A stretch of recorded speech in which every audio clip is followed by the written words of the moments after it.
ஆத்தூர் அரசு மருத்துவமனை செவிலியர் அவசர சிகிச்சைக்கு சேலம் சென்று திரும்பும்போது நடுவழியில் இறக்கிவிட்ட 108 ஆம்புலன்ஸ் ஊழியர்கள் கையில் பணம் இல்லாததால் சொந்த ஊருக்கு செல்ல முடியாமல் தவித்த செவிலியர்.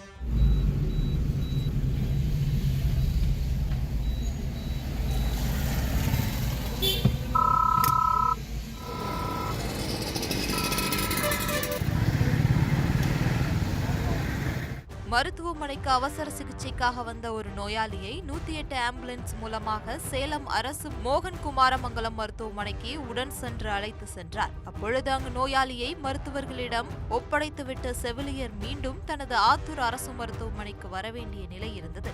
இதனால் 108 ஆம்புலன்ஸ் டிரைவரிடம் ஆத்தூர் அரசு மருத்துவமனையில் இறக்கிவிட சொல்லி கேட்டுள்ளார். ஆனால் 108 ஆம்புலன்ஸ் டிரைவர்கள் வழியிலேயே இறக்கிவிட்டு சென்று விட்டனர்.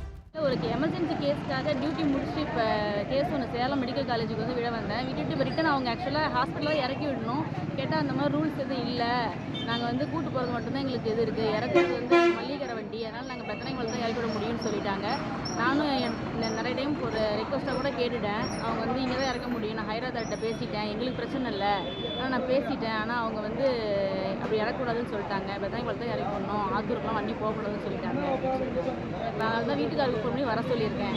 இந்த மாதிரி தெரிஞ்சுதான் அமௌண்ட்டாக எடுத்து வந்திருப்போம். யூனிஃபார்மில் எமர்ஜென்சி கேஸ்னால யூனிஃபார்ம்லேயே வந்துட்டேன். அதனால் எப்படியும் போக முடியல. அமௌண்ட்டு நான் எடுத்துகிட்டு வரல. இப்போ ஹஸ்பண்ட் தான் வந்துட்டு இருக்காரு நான் கூட்டிகிட்டு போகிறேன்.